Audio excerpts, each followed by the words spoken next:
Thanks all for being here, and of course our panelists. Thanks for being here, Susan, David, and Luke. Thank you all for being here as well and coming to learn from these folks. I want to start with introductions from our panelists, and you can introduce yourself how you would like, but I'd like you to definitely describe the main threads that make up your research program in your introduction. So Susan, you want to start? Okay, I'm Susan Loeb. I work for the U.S. Forest Service Southern Research Station, but I'm adjunct here at Clemson. I've been here for almost 34 years, which is amazing. I also have to apologize. I just came from the field and I didn't have time to change or the energy. So my research for the last 22 years, I have been focusing on bat ecology, conservation, and management. I'm David Chowski. I'm an associate professor here at Clemson. I've been here 7 years, not anywhere close. No. And I study primarily mammalian ecology. I'll leave it. I'm Luke Bauer, and in descending order, I've been here since August. So I study, well, I work for the USGS as part of the co-op unit, and I'm also assistant professor here at Clemson.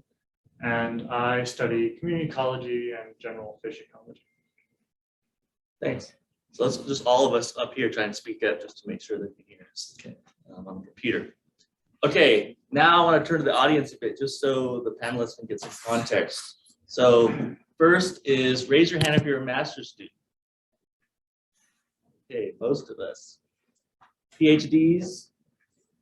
Okay, and I don't think any postdocs, right? I think that was everybody.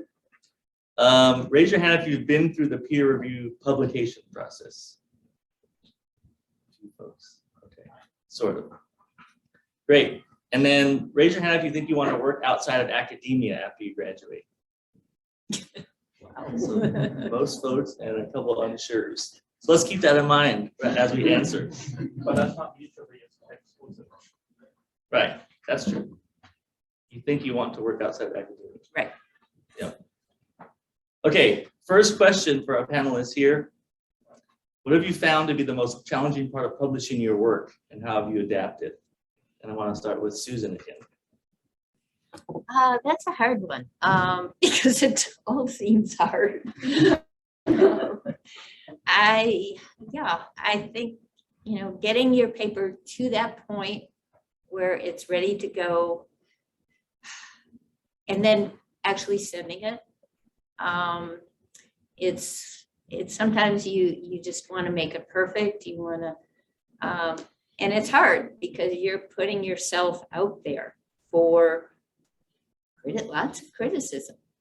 And so you want to make it perfect, but at some point you just have to go ahead and submit it, and then deal with what comes next. And so that's getting that response, even when it's positive, it hurts. I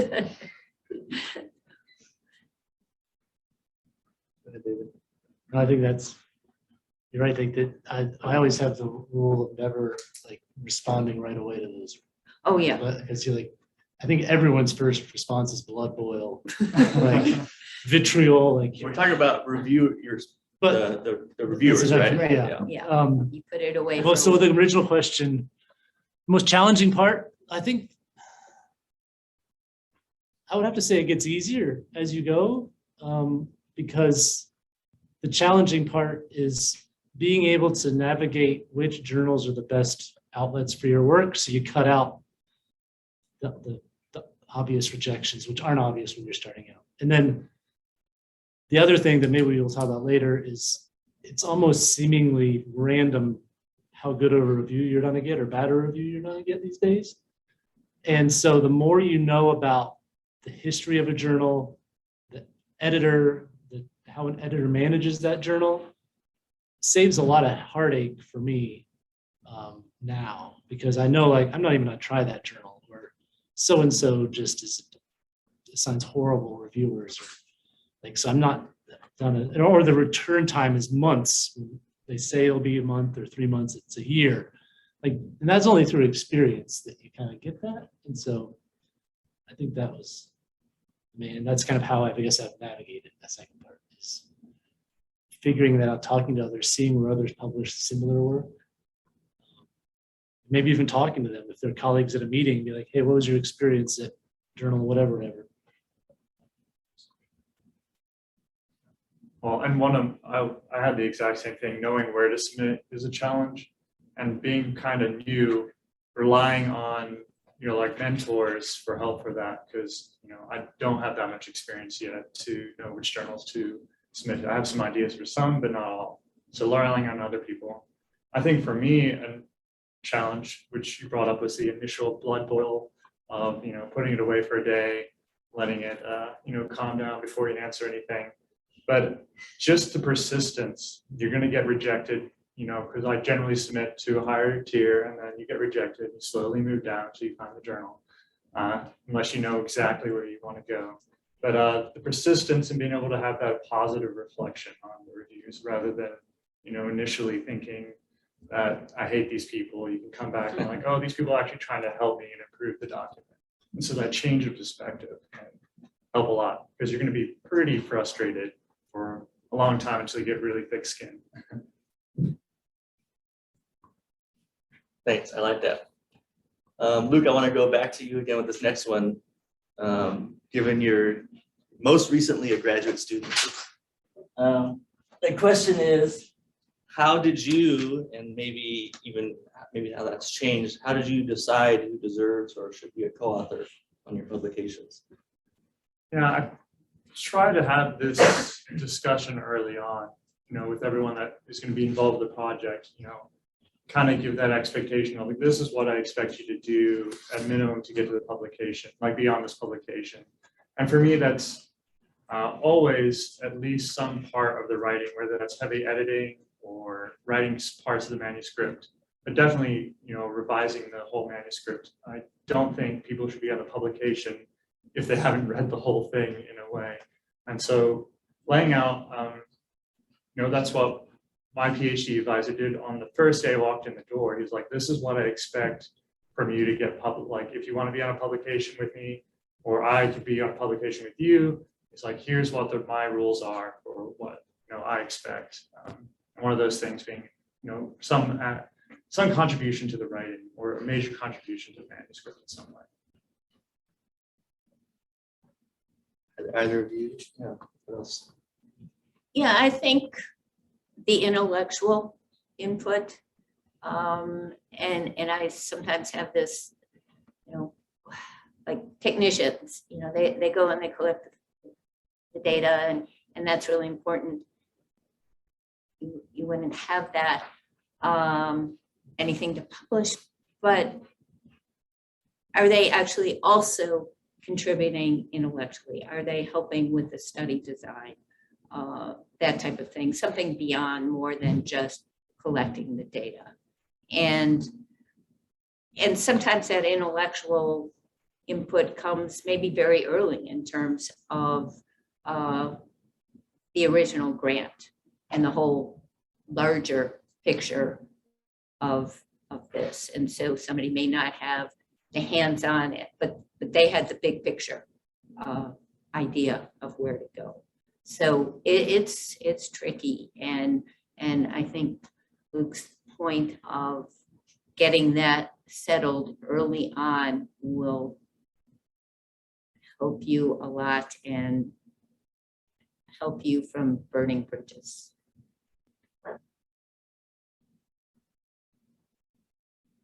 I'm dreading answering this question, because I know my graduate students know we talk about this quite frequently. Yeah.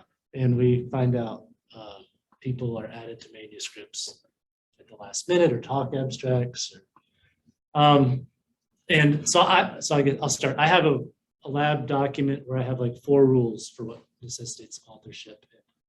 And they're very similar to what you were saying, like contributing to ideas, either the formulation of ideas, execution of the project, drafting the manuscript, agreeing to the work. Usually you have to check all 4 boxes there. But then there's the grenades, right? Like, And I talked to a professor last week asking me about co-authorship at a different university. He was just starting it. And I was telling him like grants and papers for new PIs, I always view as kind of like steps in a relationship. And when you're a new PI, and if you're state agency funded or federal agency funded or NSF funded or whatever it is, and you have people that feel like they should be on manuscripts at the end, you have a tough decision to make. Like, do you include them? Who do you include? Do you let them on, or do you stick by your 4 rules? And I guess where I'm at now is I could say, hey, I have this protocol, this is what I'm doing, but I don't do that. I view it as like, I'll try to obtain those rules within my lab group, but then some projects explode, and I'm more inclusive than exclusive at that point. And it just gets back to my philosophy about how I do research a little bit in terms of, I don't want to burn bridges or tarnish relationships just because of a paper. And then, to be honest with you, being 3rd author or 20th author, if you have that many authors on it, like there's no reason to stick to your guns there. I mean, when people cite you, it's done. Once you pass 2 authors, Right. you're just one of a string of et als. And so you can have your moral compass. And I still think there's value in having those rules. But this is a really difficult question because you all as grad students have to have a tough conversation, preferably early. But more often than not, you'll bring it to your advisor the second before the abstract's due and be like, hey, 4 people want to be on this talk with me. Like, well, we talked to them 2 years ago at the introductory meeting, but do they know what you're doing? It's just some organizations value publications and they want to be on everything. And is it worth that battle? For me, no, but that's a personal thing. Go ahead. So what about like a scenario where, for example, an undergraduate has done some preliminary work that is very valid, really good, has analysis done on it, or, it's not the master's thesis or anything, but it's a set of data that contributes to your work. How do you include that? Because I mean, obviously, if they are very involved in the project itself, then you would probably likely include them on the paper. But in the absence of that, how would you deal with that? Or I'm assuming you deal with that quite often. I mean, my goal for undergraduate publication is always to have the undergraduate lead it and to try to make that student follow through the whole process because that's the best experience. But I think several of our CI students or even undergraduate thesis students have it to a point, maybe have the data, but they didn't write it up. And if a postdoc or a student steps in, then there's that difficult kind of rule of 4 thing about, okay, they collected the data, but did they two or 3 of these other things, so they're still first, or does the new student be first and the other person's still on it, but maybe they're second? That's messy, but I think you should always, especially early career researchers, unless they're technicians, and that's like they did 1 season of work on a 4-year project, which is authorship to me. Like, I think that's the difference. Like I guess in terms of CI students, they might do it. It might be like equivalent to a technician. Might collect that first piece of data. I think that's where Luke's rule probably comes in, is what did you tell them early on? Did they do it as a poster at least? So then, You can always ask them, be like, hey, well, could you write this paragraph or like write this section or contribute in some way? And if they don't want it, then they're out. We're going to keep going with the prepared questions and save it.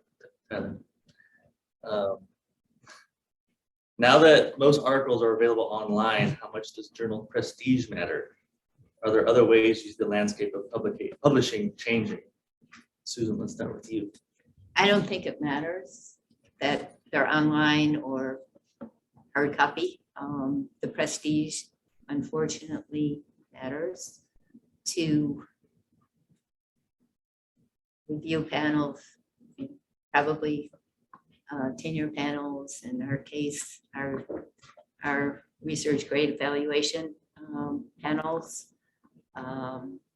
impact factors come up if they come up. And I mean, sometimes it, and it particularly if, in my case, you know, where I am, if I'm reaching the user, say with Journal of Wildlife Management, that to me is having an impact. It, at least at the ground level. But somebody else may say, yeah, but if you put it in an ecology, but is the manager going to read ecology? So it's something. I've sat on too many panels where people say, yeah, the impact factor is low. And then other panels, they say, no, it doesn't matter. So, but I don't think the online portion. The only thing that has changed, I think, with the online is there are so many, and you are dealing with these basically profiteering journals that will publish anything.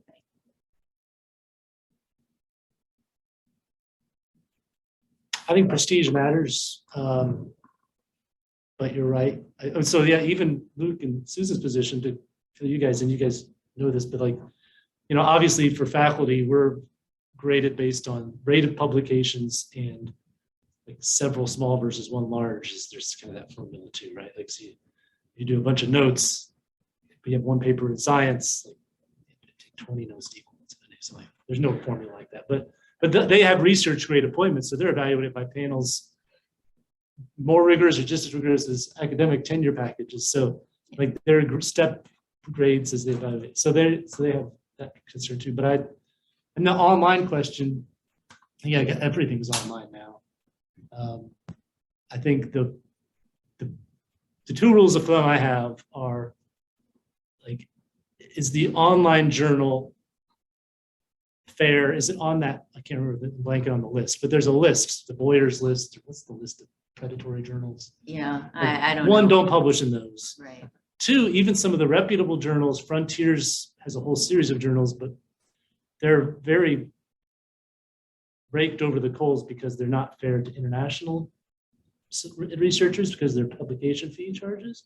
So they ask me to review and write papers for special sections all the time, and I'm just like, I send them kind of nasty emails like, I don't see my compensation package in this. Like, I don't like, I'm basically not done a review for them until they lower their costs or somehow incentivize it because it's $3,000 or something. So, but that's the question. So I guess the other thing that's going to be in the long term important, and I think is going to stand true to time no matter what, is that I try to publish in journals when possible that are associated with societies, because those should, in theory, sustain their rigor through time. So for like Journal of Mammalogy is with the American Association of Mammalogists, and I'm sure you all have your journals and your societies. The Wildlife Society, even though I think that journal has problems right now, it's going to last, and people still don't read it because it's the journal of the Wildlife Society. So yeah, those are my. At least from the federal side, if you try to go to the federal side of things, one of the research grade evaluation, at least for the USGS, was being nationally recognized. And I think one of the criteria is, publishing in nationally recognized journals. So, Southeastern Naturals is probably not going to be like a nationally recognized journal. So, aiming for some of those bigger journal names. Yeah, it does matter still. Okay, I don't know where we'll take this exactly, but you saw how many folks here aren't necessarily drawn to academia, interested in working for an agency of some kind, and probably even doing a little bit less research than you all as faculty. So in your experience, kind of where does publishing play into that? And how important is it for their professional development now and even moving forward?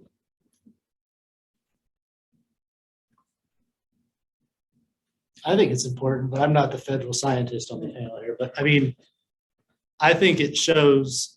So you guys come into it at a really weird time. Clemson offers an online master's degree now, and it's basically the same thing titled. I think they changed the wording of it last year, so it doesn't sound the same as your master's degree for those who are getting a master's degree, but it's darn close. It's a fine program. It's all good, but it's not the same rigor as what you guys are going through.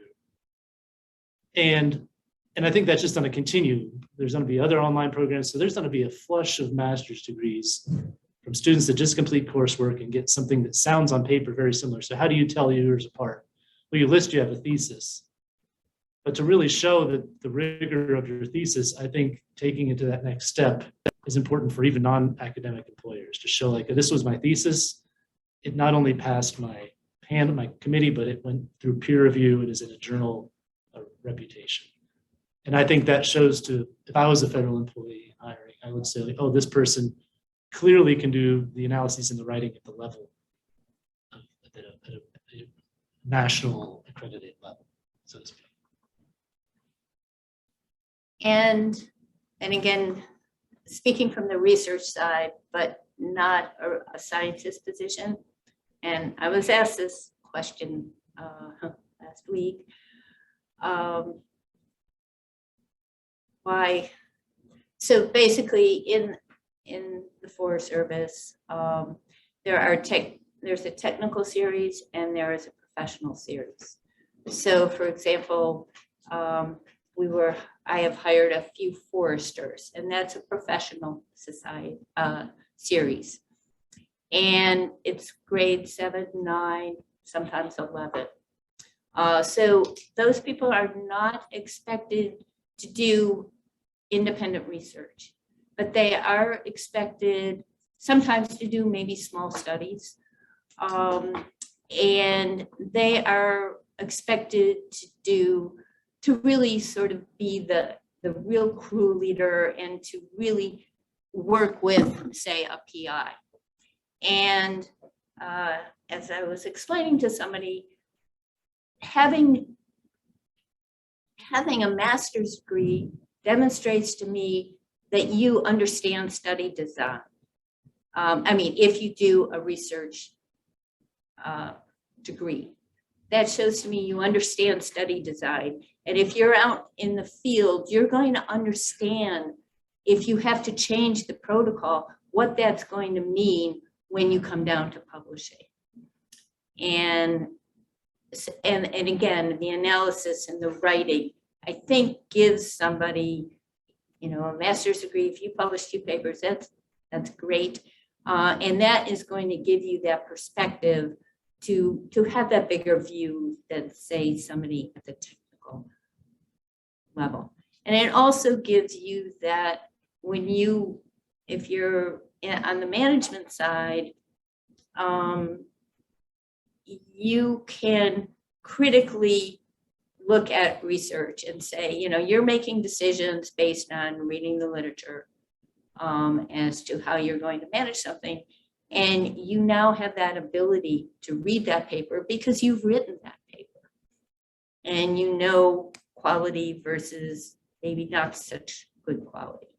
And so I think it is important, and you're demonstrating to a potential employer that you have those skills.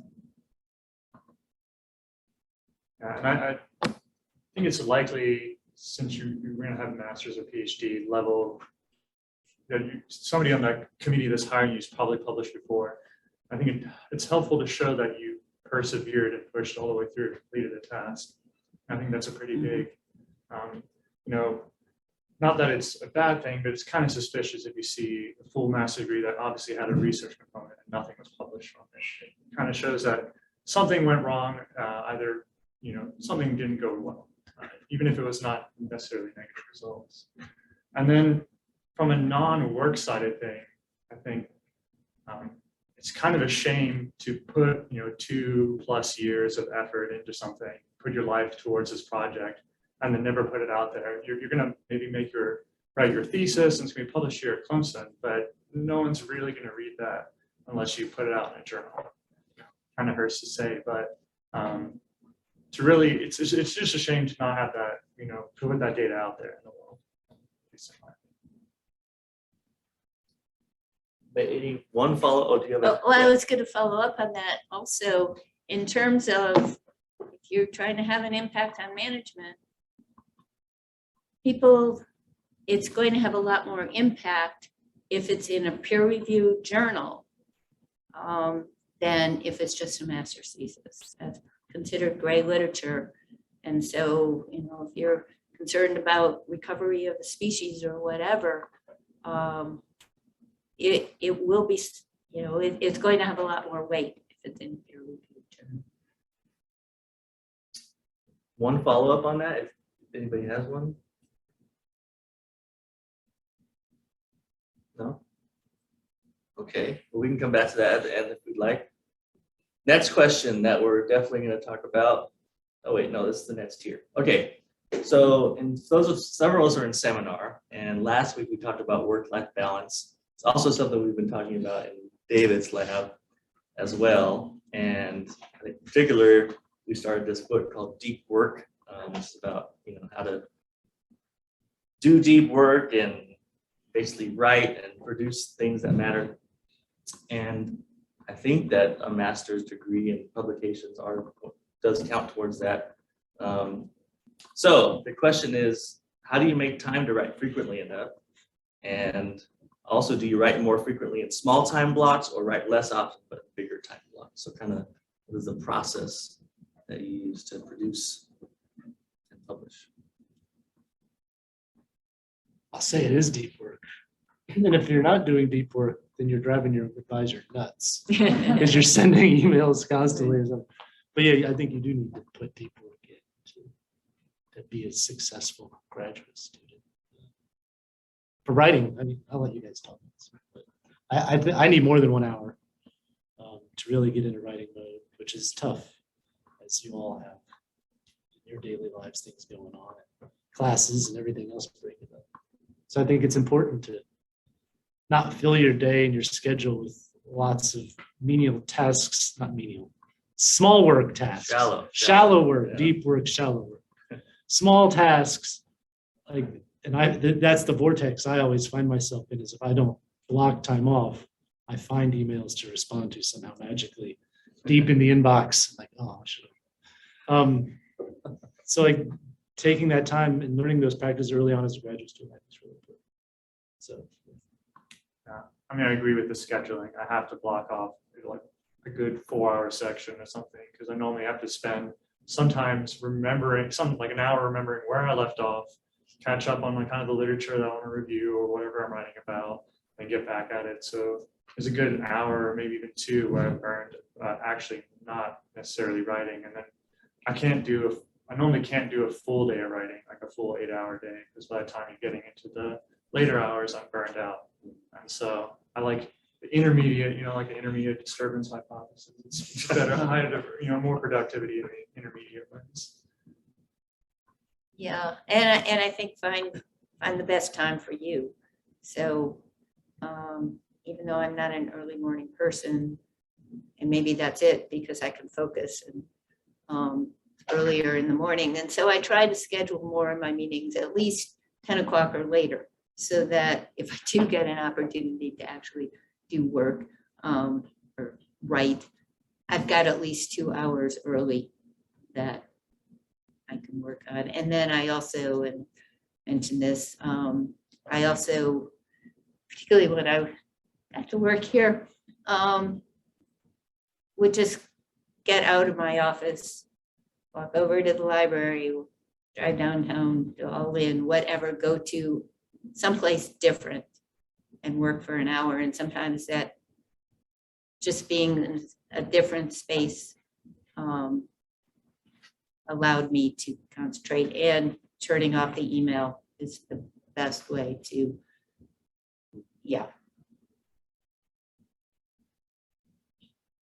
concentrate. Yeah. Turn off your phones, turn off everything. So that's the questions that we had prepared that I definitely wanted to ask. Tyler, you had one earlier. What was that? Yeah, this was in the beginning when we were talking about authorship. I'm just curious, on the flip side of authorship, you're, rather than you're not too sure who to share authorship with, but you're interested in being with someone, is it kind of the same rules apply where you want to try to reach out to them as early as possible, and I guess like it's rude to ask people about that if you want to be involved in that type of, I guess, how do you guys navigate that? yeah, I don't know how to answer that one, Yeah. but I think as a new PI or new researcher, like I've never started a conversation with like, hey, I heard you're working on this paper, I want to be on it. Like Right. that's not a thing, right? But and so I always try to think about, especially early on, like, okay, what can I bring that might excite them enough to want to bring me, right? Or what can I, whether it's a quantitative skill or it's just a new idea or direction. And then as you become established, you'll get invited to come on to things even without that. It's like, hey, we're doing this, you study in that similar system, but a different area, we're putting this collective paper together.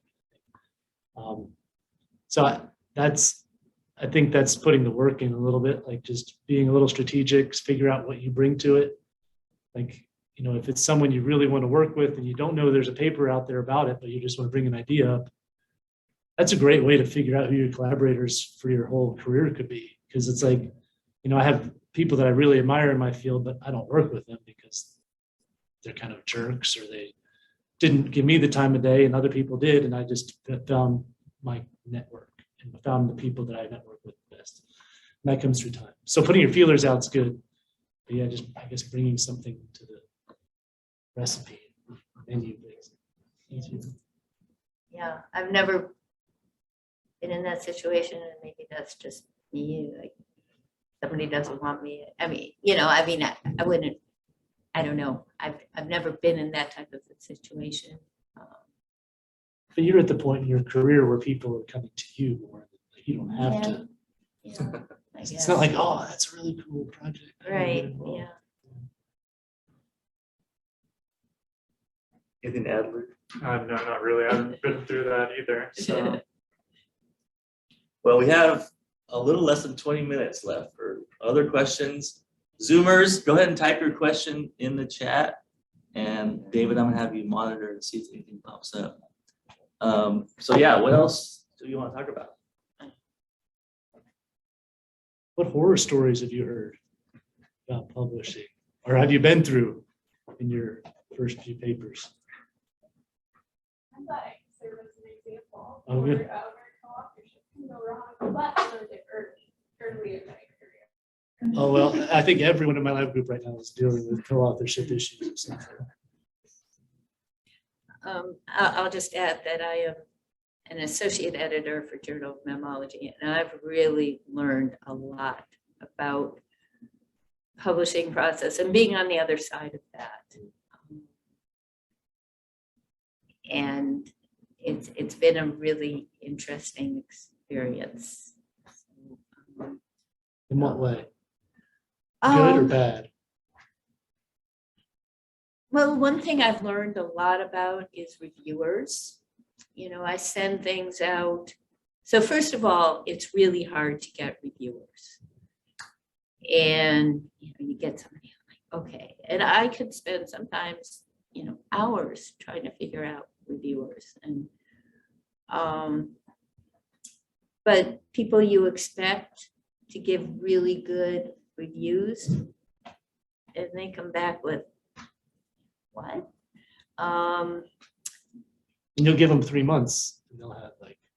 Right, yeah, 2 months, 2 months. but yeah, Still like yeah, that. yeah. And then you get really good reviews. And one thing when I started reviewing, and that's the other thing is, you always try and be as positive as possible and make your comments constructive.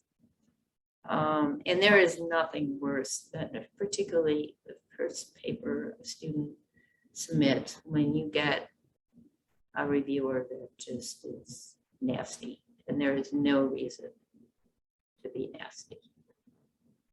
And I have deleted some things from what I send to the author. I think you mentioned earlier, getting a review back that was not good. Do you get another review sometimes, or is it? It's hard enough to get the 2 reviews. And in that case, I do a really thorough review.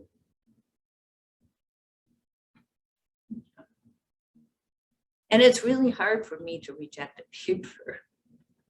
I don't like to, but there are times that it's just, no, I can't do this. And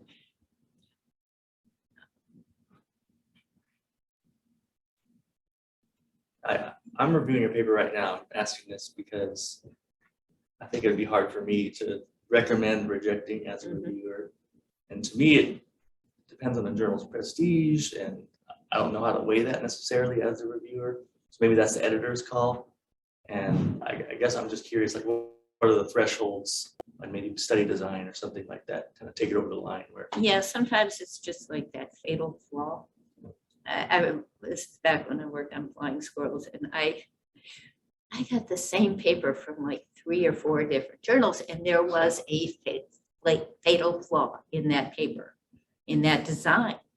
And I just, rejected it, rejected it, and rejected it.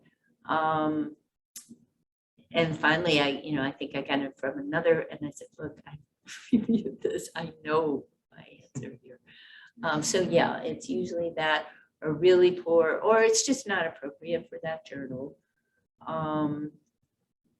Sample size, and maybe it's just because of sample size, it's more appropriate for a regional journal, Southeastern Naturalist as opposed to Journal Mammalogy or whatever. So oftentimes it's something like that. Or just misinterpreting the data. I do notice that sometimes early career reviewers are more likely to do a major revision than a reject.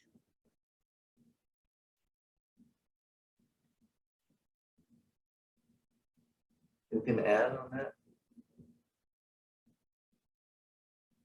I think it's tricky time because I think I'm an editor for a journal and I often don't get responses back from leaders in the field. So I end up going to postdocs and grad students to get reviews, and they're really good usually because the people spend the time. Like a lot of people that are established maybe don't spend the time. But I think a lot of times the reviewers lose track of what the role is in the peer review process. I always think of a peer review as being, you were just a scientist evaluating the rigor of the science. But I get some reviewers that say, oh, they need to rewrite the paper in this angle, or they need to do this type of conceptual shift in the paper.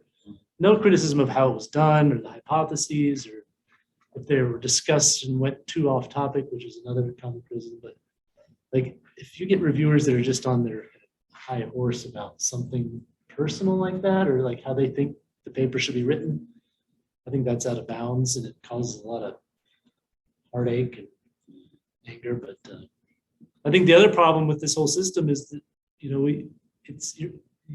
you or your faculty member are paying $2,000 to publish in a journal. The journal's taking all the money and the reviewers and editors are doing it for free. Yeah, well, actually, And so like, what is it, Emma, does your journal pay you to do no, it? no. Well, the editor, I could get a $500 honorarium, but as a federal employee, I can't. Okay. But That's better. yeah, JM does that. But somebody sent an email to the editor saying, well, I will do this if you pay me $100 per hour. And, journal, this is a society journal, so they're not making money. I mean, if this were MDPI journal or something, possibly, but I also, I was trained that is your role as in the scientific community, is to basically, we're all kind of making sure that the science is good. And being a reviewer is service. Right, So yeah, it's our right, ethical right. responsibility to Yeah. volunteer.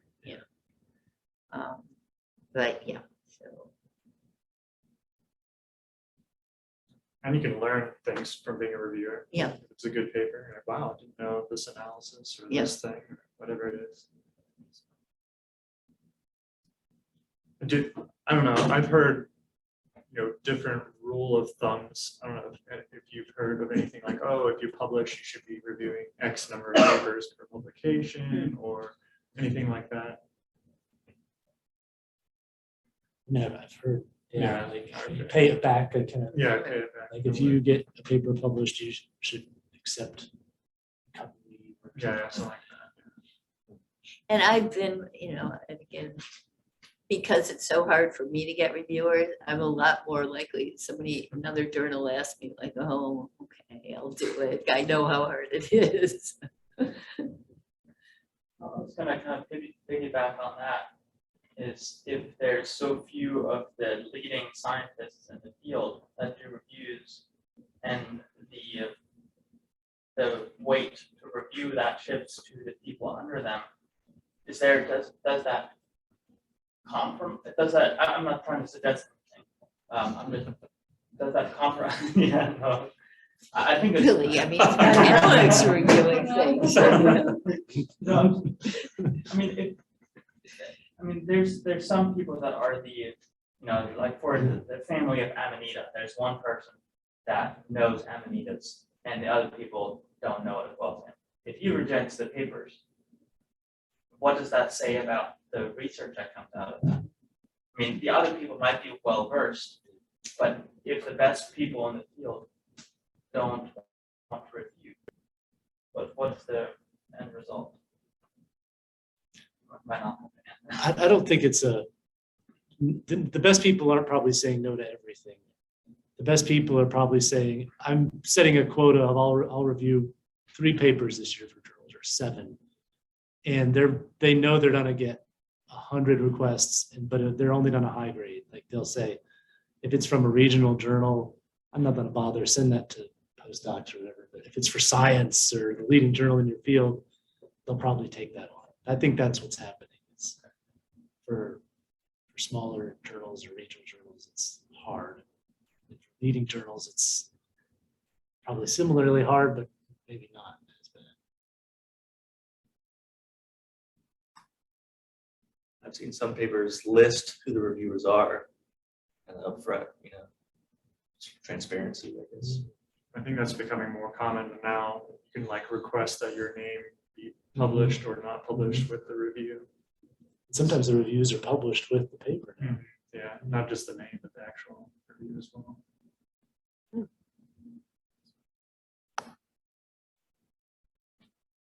What else about reviewing or other stuff with publishing?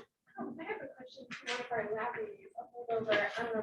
How do each of our panelists feel about preprints in ecology, if and whether they are a detriment or beneficial to our field? I'm personally not a huge fan of preprints.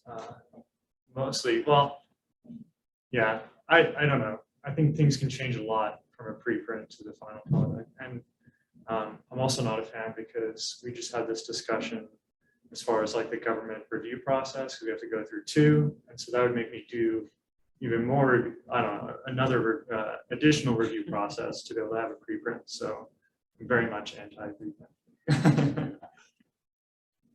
Yeah, so I mean, you're talking pre-peer review, right? Right. Yeah. I see them and I usually don't look at them because they haven't been through a peer review. I don't remember what I said before. I'll probably say something different about this for our library. I always just wonder what the motivation is by the researcher. And I think as an early career researcher, like I don't know if I'm early career anymore, but I don't think I'd put anything of mine up preprint. But I can see why if I was an established scientist, I was just like, hey, I got this student doing this cool stuff. I'm not worried about the peer review process at all. It's so rock solid. You're really confident. I think maybe that's what, I guess the concern would be like, if you're writing something like a lot of our work is, it's informing government decisions, like you don't want to lose credibility by putting out a preprint that might change a lot, especially if you have a methodological, mathematical flaw. I don't want to risk that, so I usually just wait.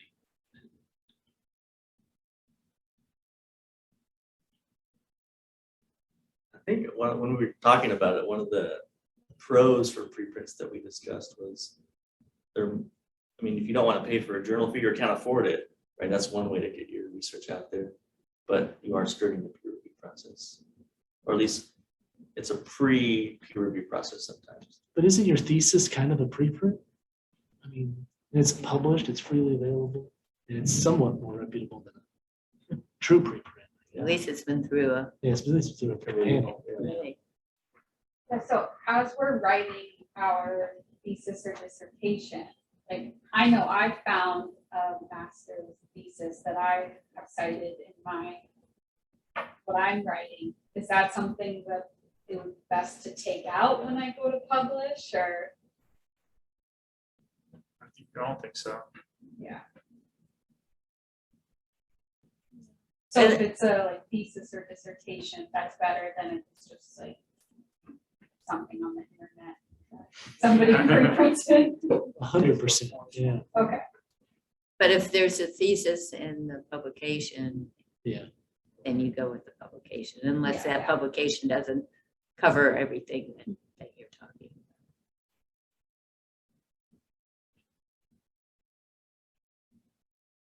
How much does the fear of publishing come into play with you all not raising your hands for going into academia? Is that like the major turnoff, or what is the turnoff? Let's start that. Like, how much is publication anxiety bother you guys about academia? Not that much. It's other things. No, I know I'm not gonna do it, so I'm not too anxious about it. Like, I'm not gonna continue, it's not gonna be a big part of my life. Yeah. It's like, I wanna do it for my chapter. So it's not because of the writing that you're No, I got other things. last semester student. We can Right. Because I do see the peer review process break quite a few people in like their decision on career paths. Yeah. I feel like what I think about a lot of that is the pressure to publish from the university while at the same time teaching. Mhm. I wonder about the compromise that gets made there. Sometimes maybe not, but I feel like oftentimes there probably is a compromise that gets made. I feel like that's what I think about. I don't think, the peer review process is not, I don't think does not turn me off from going to academia more. I don't know, how do you all deal with that teaching and? I don't. Yeah, right.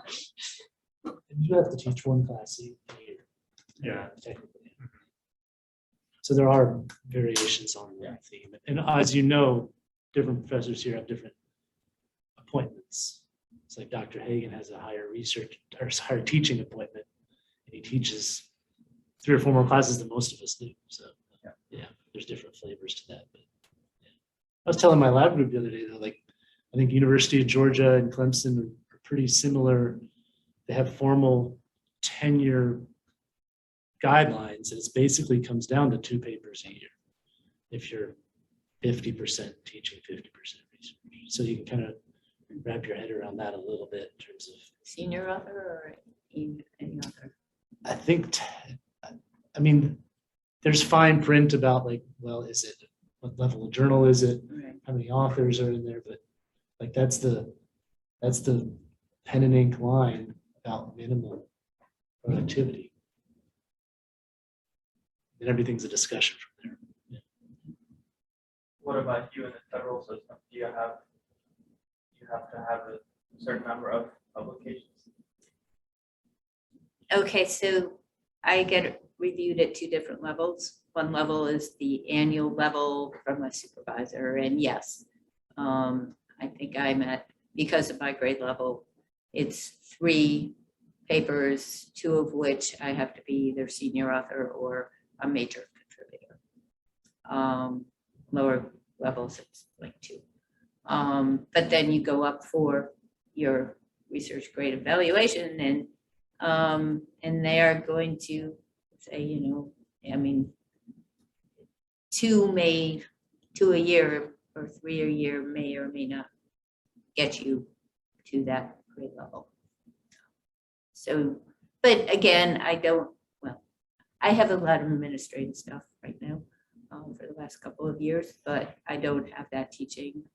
I have graduate students, but that's also where a lot of my research is done. So also where I get a lot of joy. So, And at least on the USGS side, as you rank up, it's like higher expectations. So it's fairly low in the beginning. I think it's 2 papers every 3 years or something. And so it's not too bad. And but if you can, as you said, we get these research grade evaluations, and one of the major metrics is publications. But if you're doing a lot of service, that can it's like one dial, you can do more service to have less publications, you do more of this to have that, kind of balance it out. Depending on what you do more, what you focus on. I think it's the same with the tenure and all that too. You may not be publishing as much, but you may be more involved in something else. But I think things get easier as time goes on. Publications are easier, teaching's easier. So, but eventually, I guess it plateaus. there's just so many hours in the day. Yeah.